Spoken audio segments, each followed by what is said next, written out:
Hello friends, welcome to today's session, Cell the Unit of Life. Myself Jalaja Sajeev, PGT Bio from KV Keshapuram. First we are going to an introductory session. Who discovered cell?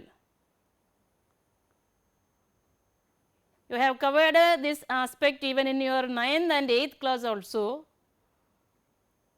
Robert Hooke in 1665 discovered a cell. Robert Hooke, an English botanist,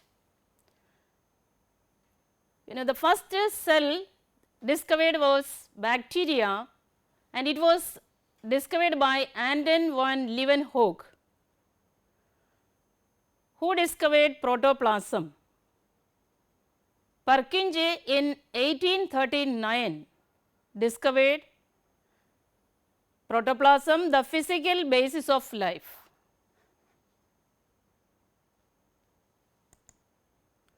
Now regarding the discovery of a cell, the basic unit of life, cell is the structural and functional unit of life of an organism. And as I have already told you, Robert Hooke in 1665 discovered a cell. Regarding his discovery, he took thin sections of cork. The scientific name of the plant is Corcus uber. Ultra thin sections were taken and observed under his rudimentary microscope. He found honeycomb-like structures, which he named it as cellulae in Latin word, which means compartments. Later, they were named as cells. Why the cell is known as the functional unit of life? All the vital functions of life that can be carried out in a cell, and the cell contains different organelles for doing different functions. Thus, within a single cell itself there is division of labor. Each organelle is doing a specific function, vital function. For example, respiration is carried out by mitochondrion, digestion is carried out by lysosomes, and the reproduction is carried out by nucleus of the cell. Thus, within a single cell itself, even in the case of a unicellular organism also there is division of labor, but it is within the cell itself because of the different organelles. Now coming to the aspect of tissue, what constitute a tissue? As we have already learned this concept in your earlier classes, a group of cell having same origin and a common function. A group of cells that have same origin and which will perform a common function, that constitutes a tissue. Study of cells, the branch of biology that deals with the study of cell. It is known as cytology. And the branch of biology that deals with the study of tissues, that is known as histology.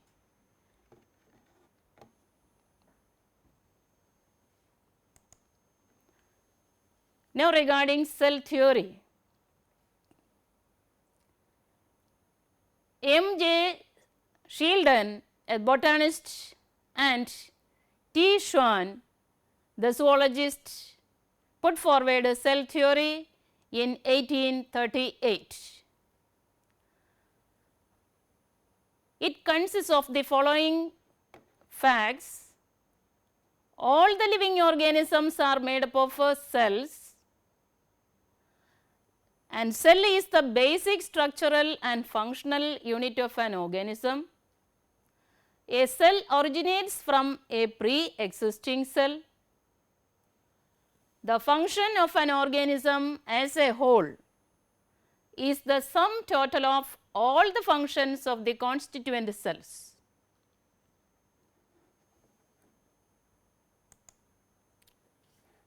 Now, the cell theory that was modified by Rudolf Virchow, he stated that omnis cellulae cellula. It means a cell originates from a pre-existing cell.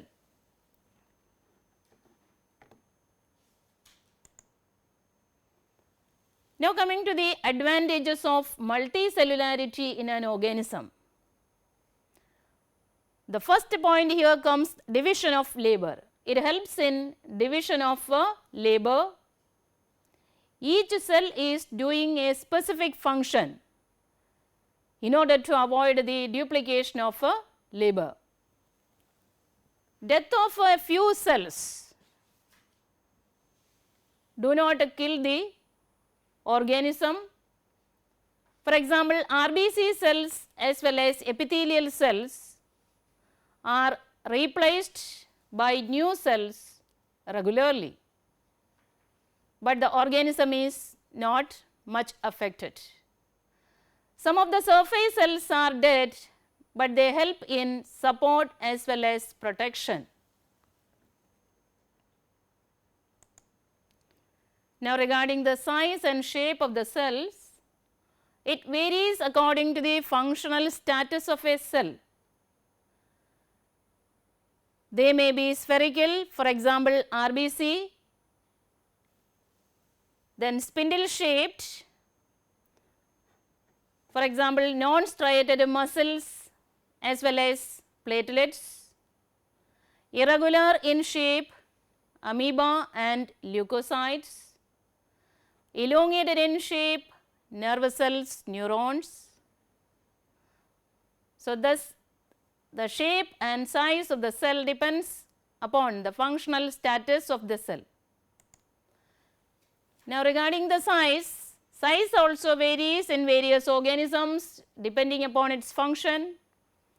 Bacterium, it is 3 mu m to 5 mu m, and in ostrich the egg cell, it is 170 into 135 mm in diameter, and mycoplasma, the size varies from 0.1 mu m to 0.3 mu m.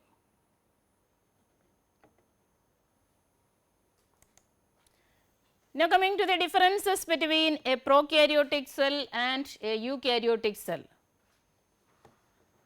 A very important question. We have to distinguish these two different types of cells based on some of the specific characters. Here you can see the differences. Prokaryotic cell comparatively smaller in size, and eukaryotic cell is larger in size. Now, coming to the presence or absence of nucleus. In prokaryotic cell, nucleus is absent, well defined, and true nucleus is totally absent. In eukaryotic cell, nucleus is present. Now, coming to the organelles. Membrane bound organelles are totally absent in the case of a prokaryotic cell. It is present in membrane bound organelles are present in eukaryotic cells. For example, membrane bound organelles, mitochondrion, Golgi bodies, endoplasmic reticulum, lysosomes, all these comes under the category of membrane bound organelles. So, these membrane bound organelles are totally absent in prokaryotic cell and it is present in eukaryotic cell. Now, coming to the nuclear membrane. We have already seen nucleus, a well developed defined nucleus is totally absent. It means the nuclear membrane is also absent. But in eukaryotic cell you can see well developed nuclear membrane, a double layered nuclear membrane with the nuclear pores and all seen here. Now coming to the ribosome, the universal organelle present in this prokaryotic cell, it is the 70S ribosome. But in eukaryotic cell it is 70S and 80S ribosomes are present. Both the ribosome 70S and 80S are present.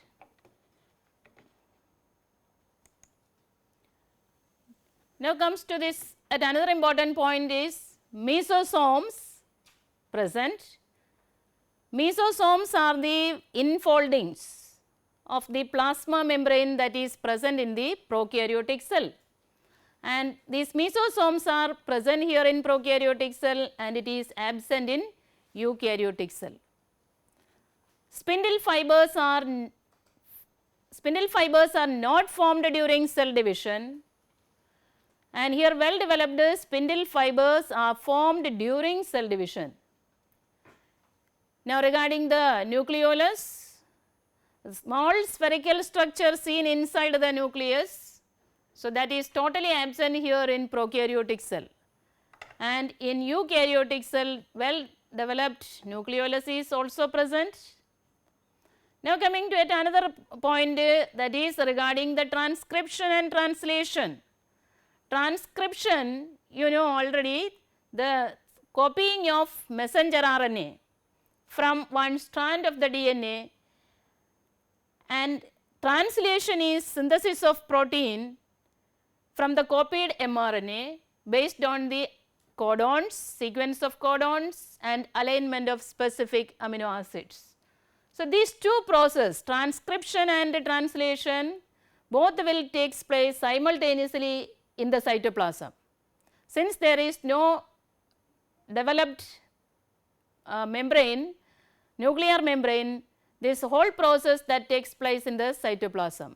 So this will take place simultaneously in the cytoplasm itself. But here in eukaryotic cell, first there occurs transcription. Then after that transcription, there will be the processing of mRNA, and after that processing the functional mRNA will be transferred to the cytoplasm, where there occurs the synthesis of protein, that means translation. So first there occurs transcription inside the nucleus, which is then followed by translation in the cytoplasm. Both can occur simultaneously.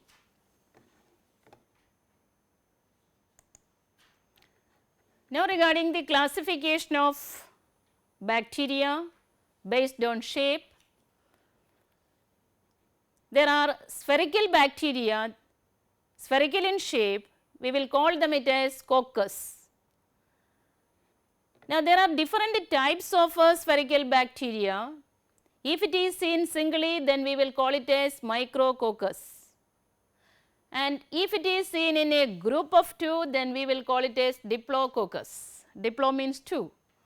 And if it is seen in the form of a chain, then we will call it as streptococcus.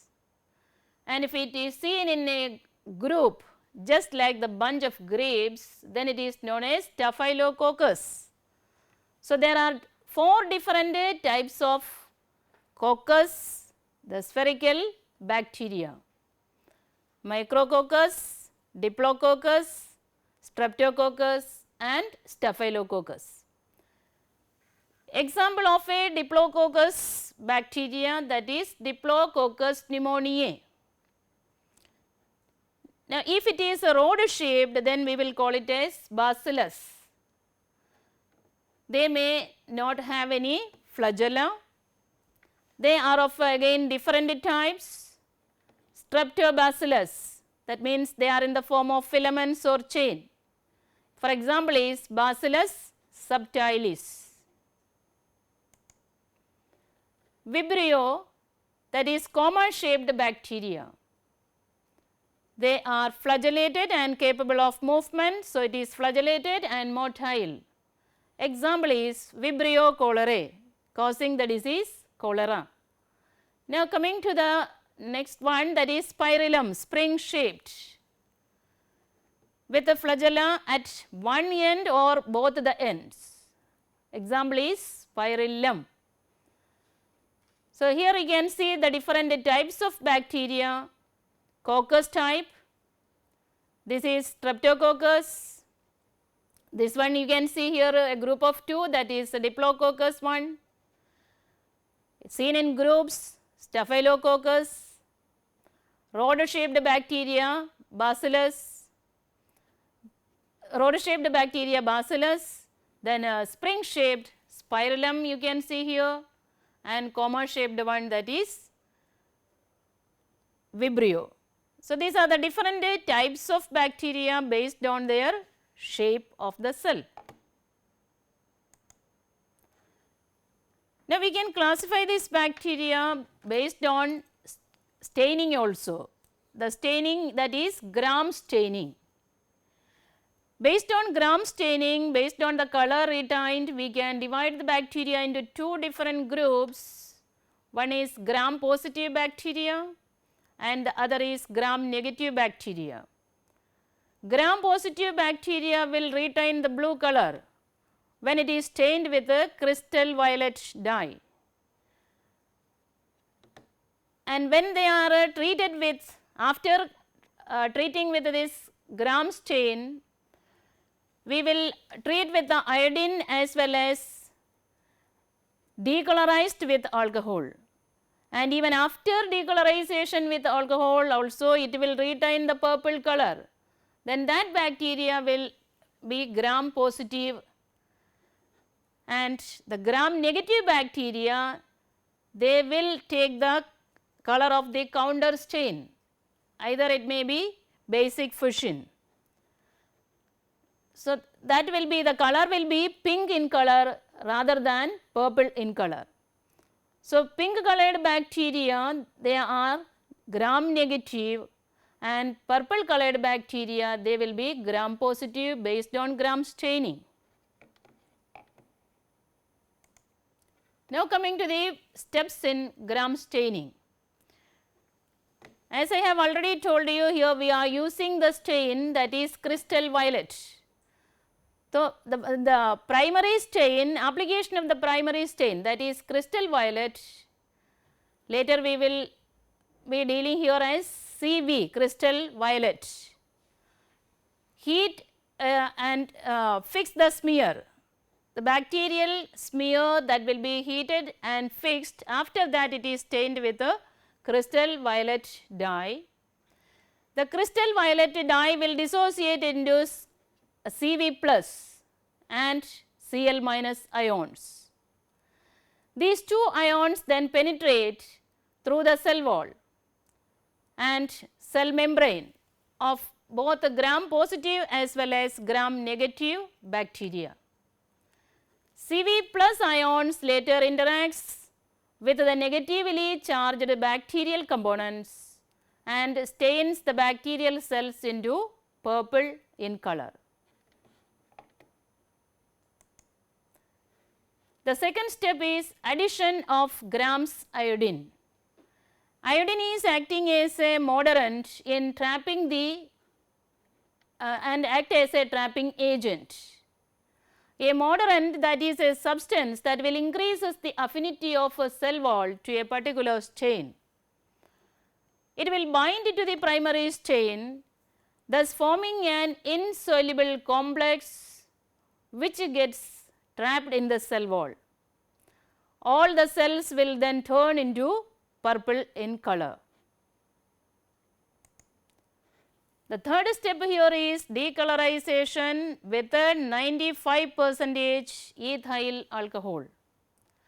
Alcohol or acetone that will dissolve the lipid outer membrane of the gram negative bacteria. So, the peptidoglycan layer that get exposed and increases the porosity of the cell wall. The Cv iodine complex is then washed away from the thin peptidoglycan layer, leaving gram negative bacteria a colorless one. On the other hand, alcohol has a dehydrating effect on the cell walls of gram positive bacteria. As a result, the pores of the cell wall shrinks. The CV iodine complex gets tightly bound into the multi-layered and highly cross-linked gram positive cell wall. So, the cells get stained as purple in color.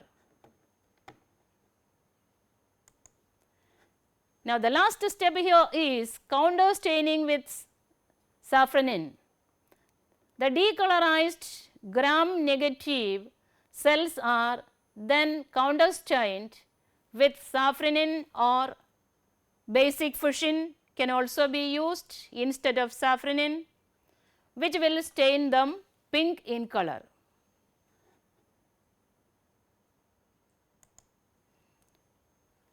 Now, coming to the structure of a bacterial cell or a prokaryotic cell in detail. The first part that we can see here is the cell wall, which is made up of murin or peptidoglycan. It is a polysaccharide cross-linked with short amino acid chains. Second layer, that is slimy gelatinous capsule. It is seen on the bacterial cell, which protects them from desiccation under the conditions of drought. The third layer, that is known as cell membrane, it will surrounds the protoplasm. Fourth one, the major part, that is the nucleus. A well organized and true well defined nucleus is totally absent in prokaryotic cell. No nuclear membrane and no nucleolus. So, we can call this particular structure as nucleoid. Oid means like, nucleoid means nucleus like structure, but not the true nucleus. It has a long DNA molecule which get attached with the mesosomes with the help of nucleoid proteins. Here you can see the structure of bacterial cell with the different layers, protective layers, the nucleoid structure, cytoplasm, pili or even sex pili, flagellum, all structures. Plasmid, an extracellular chromosomal and circular DNA that is present in the cytoplasm of the cell. It can be used as a vector for transferring foreign DNA into the host organism in recombinant DNA technology. It contains antibiotic resistant genes that can be used as markers for identifying the recombinants from non-recombinants.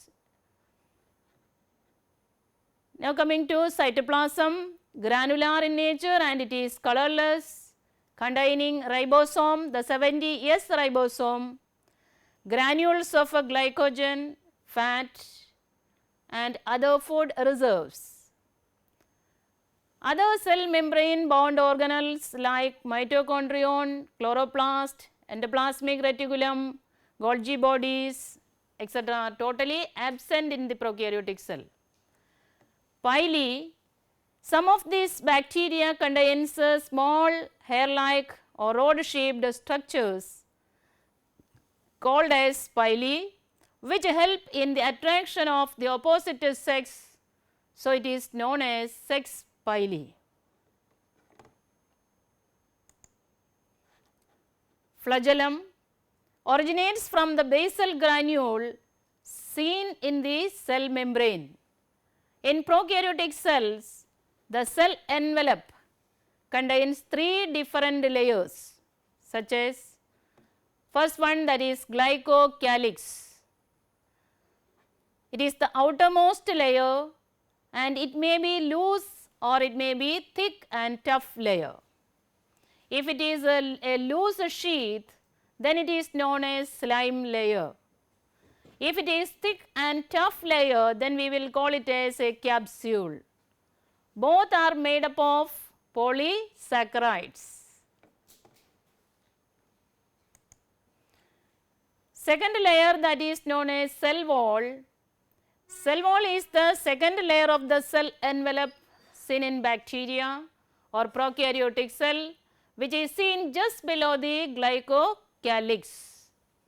It is rigid due to special macromolecule that is called as peptidoglycan. It is composed of a repeating framework of long glycan strands, that is N-acetyl muramic acid and N-acetyl glucosamine, which are cross-linked with short peptide chains.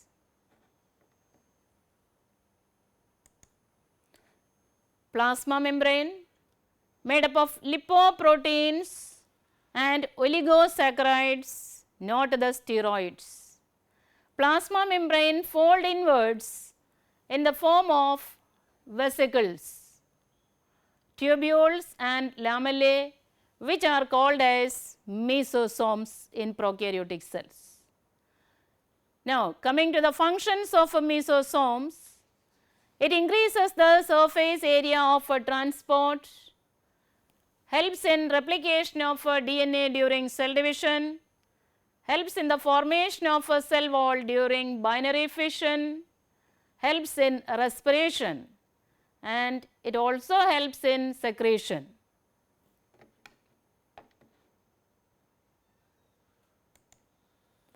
A prokaryotic cell contains many inclusions like phosphate granules, glycogen granules, cyanophycean granules.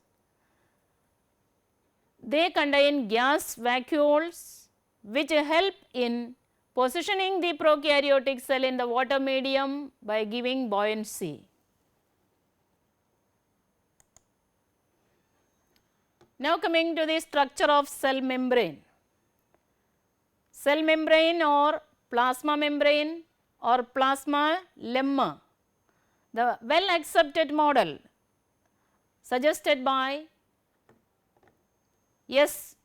Jonathan Singer and Garth Nicholson, that is the fluid mosaic model of plasma membrane. It is the most accepted model of plasma membrane. There are other models also, unit membrane model proposed by Robertson. So, here it is the most accepted one, that is the fluid mosaic model proposed by Jonathan Singer and Garth Nicholson. It is said that plasma membrane is formed of protein iceberg in a sea of lipids. Plasma membrane is trilaminar, it contains 3 layers and it is made up of lipoprotein. Lipid molecules are the phospholipids which form bilayer. Phospholipids itself will form 2 layers. Proteins are globular and are of 2 types, intrinsic and extrinsic proteins.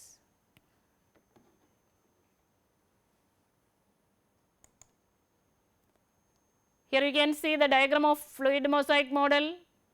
Phospholipid molecules are here, they are arranged in 2 different layers with the head region and tail regions. Then different other protein molecules, they are seen scattered in the lipid bilayer.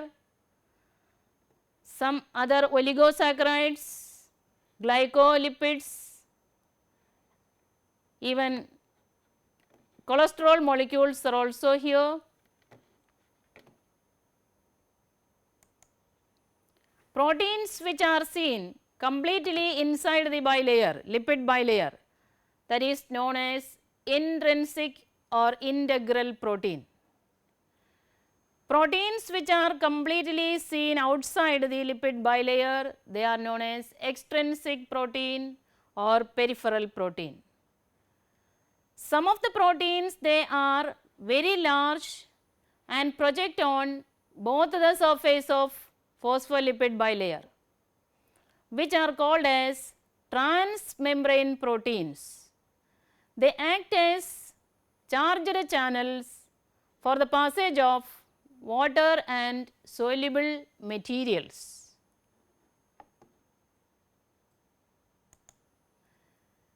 Now coming to the structure of a phospholipid molecule.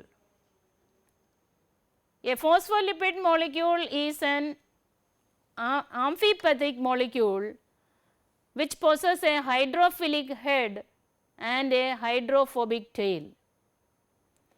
Head is made up of glycerol and phosphate, while tail is made up of fatty acid. Glycolipids or glycoproteins are the carbohydrates associated with the plasma membrane. Cholesterol molecules present in between the phospholipids, which provide stability to the animal membranes. Regarding phospholipids, more common types of phospholipids are phosphatidylcholine, known as lecithin, and the other one is cephalin, that is phosphatidyl ethanolamine, and yet another one, that is phosphatidylserine.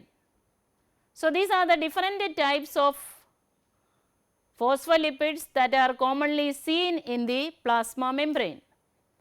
They allow the fast movement of fat soluble molecules. Cholesterol molecules stabilizes the plasma membrane. Plasma membrane helps in intracellular and extracellular transport of molecules. Now coming to cell wall, the outermost protective and rigid supportive layer that is seen in all the bacteria, cyanobacteria, protists and all the plant cells. It is absent in animal cell and it was discovered by Robert Hooke. Types of a cell wall, they present primary cell wall and secondary cell wall. Coming to primary cell wall, outer and thinner elastic and it is living, present in the meristematic cells and parenchyma cells. It is made up of cellulose, hemicellulose, pectin and protein.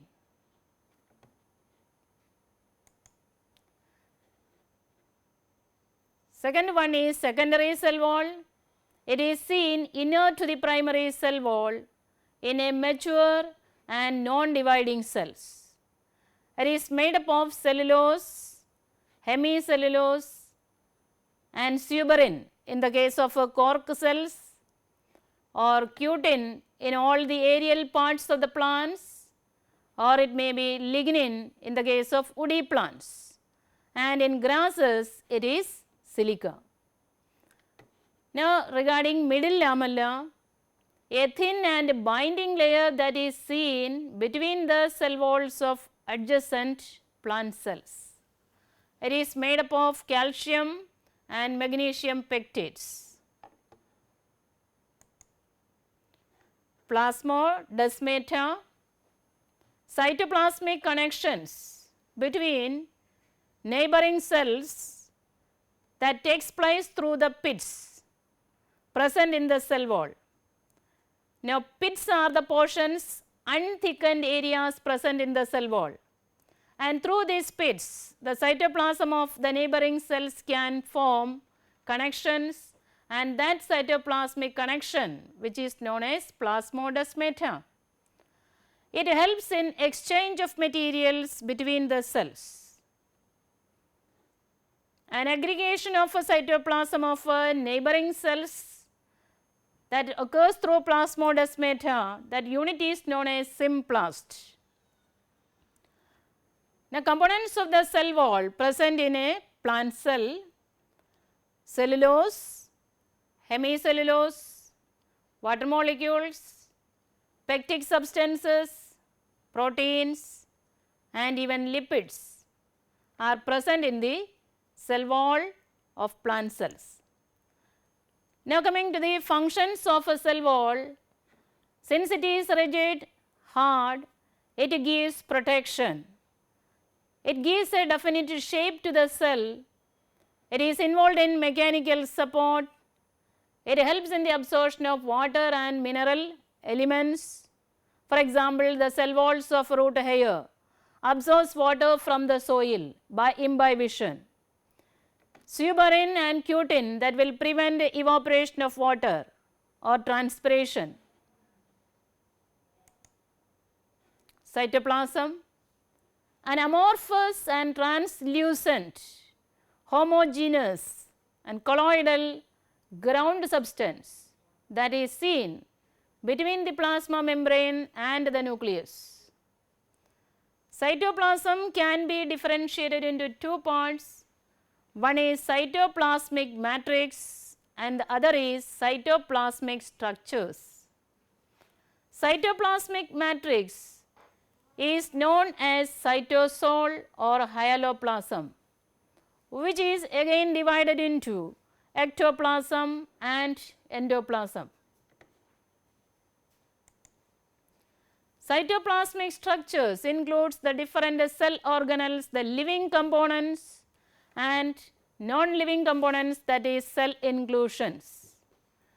Now, regarding the different functions, one, it provides raw materials for cell organelles. It helps in exchange of materials. It helps in the biosynthesis of molecules. Now, regarding the vacuoles, it is present in all the eukaryotic cells. A single large vacuole that is seen in plant cell at the center, and in animal cells small vacuoles are seen and they are scattered. A vacuole has two different parts. The outer membrane, just like that of plasma membrane, made up of lipoprotein in composition, that is known as tonoplast. The fluid content seen inside the vacuole, that is known as cell sap.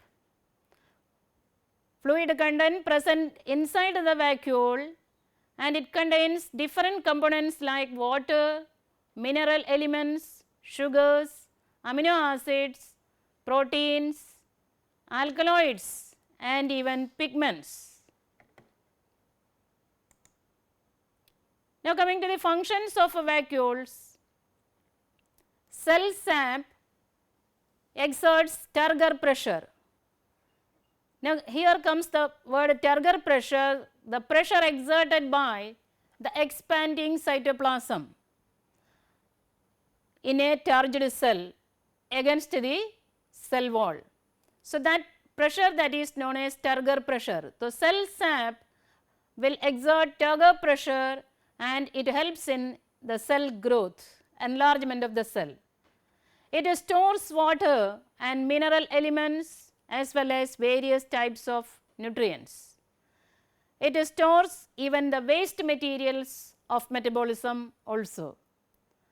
Now, coming to the different types of vacuoles, there are food vacuoles meant for the storage of food molecules. Contractile vacuoles are there, mainly they are seen in the protozoans. It is meant for osmoregulation as well as excretion.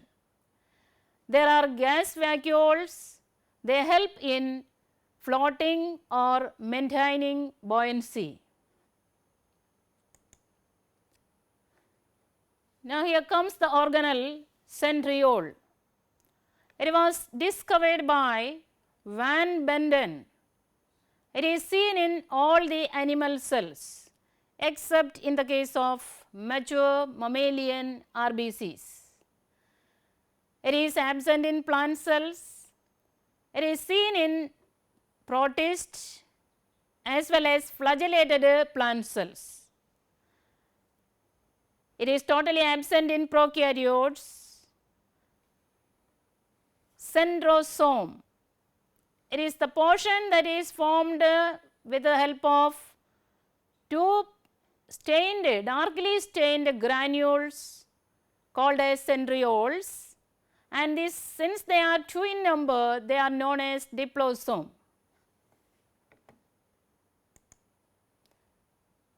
Here is the structure of a centriole with different filaments, microtubules.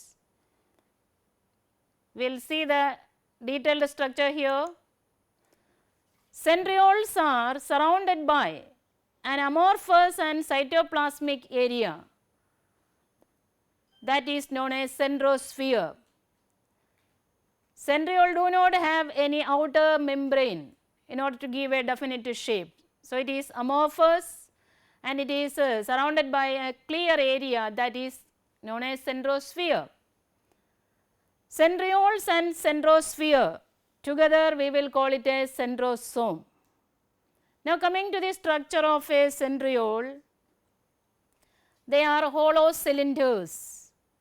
They are perpendicular to each other. They are two in numbers arranged perpendicular to each other, and each centriole is microtubular structure made up of microtubules. They are arranged in 9+0 manner. 9 peripheral tubules, and at the center there is no tubule at all. So, it is written as 9+0 configuration. Each microtubule is a triplet. There are 9 peripheral microtubule, and each microtubule is a triplet formed of 3 different subtubules that we can write or represent as A, B and C. A subtubule is formed of 13 parallel protofilaments. The single A microtubule of the peripheral tubule, that is made up of 13 parallel protofilaments. B and C subtubules, that is formed of 10 parallel protofilaments. So, there are total 9 peripheral tubules, microtubules, and each microtubule is a triplet represented as A, B, C, and A subtubule is made up of in turn protofilaments, that is 13 in number, and B and C subtubules, that is made up of 10 parallel protofilaments. C subtubule of each microtubule is linked to A subtubule of the adjacent microtubule by AC linker, and hence all the microtubules are a little bit tilted at 40 degree. At the center there is a proteinaceous hub.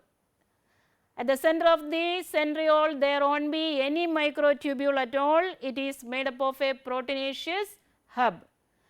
The A microtubule that is connected with the central hub with the help of proteinaceous radial spokes. Now, coming to the functions of a centriole, they form asters during cell division in the case of an animal cell. They will form the basal body or blepharoplast of the flagella, which is seen in the plasma membrane. Distal centriole of the sperm that give rise to axoneme of the tail region of the sperm.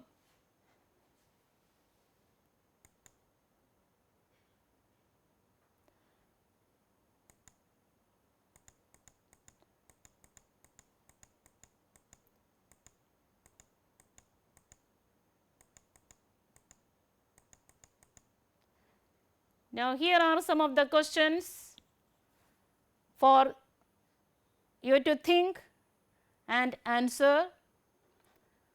Identify which among the following is not correct.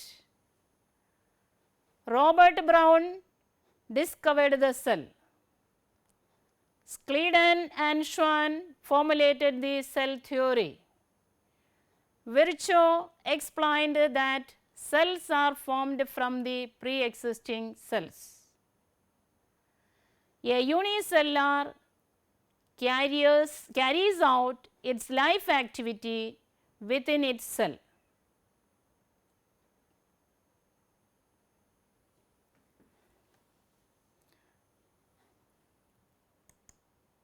The second question for you to answer: new cells generate from A. Bacterial fermentation, B. Regeneration of old cells, C. Pre-existing cells, D. Abiotic materials. Think from the lessons that you observed. Now, here is your third question. Which of the following is correct? Cells of all living organisms have a nucleus. Both animal and plant cells have well defined cell wall.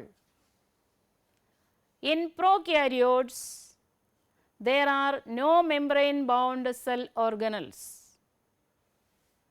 Cells are formed de novo from abiotic materials. So, out of these 4 options, which of the following is correct? That you have it to think and respond. Now, coming to the fourth question for you, it is a match the following question. Match the answers, questions and answers or options correctly. Cristae, cisternae, thylakoids. Here in the part B, options: flat membranous sacs in stroma, infoldings in mitochondria, disc shaped sacs in Golgi apparatus. Here are some more questions for you to answer. What is a mesosome? Mention the functions of it.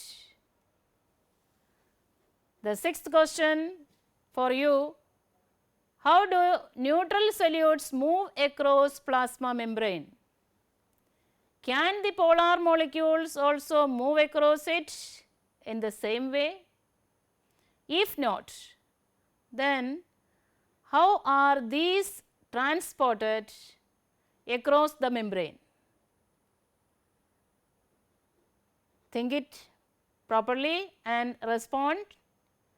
Now, the next question for you: name 2 cell organelles that are double membrane bound.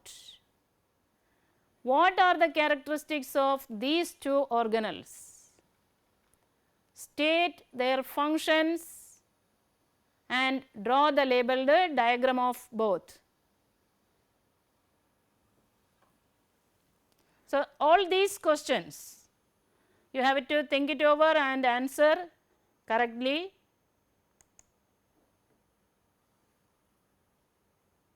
Thank you.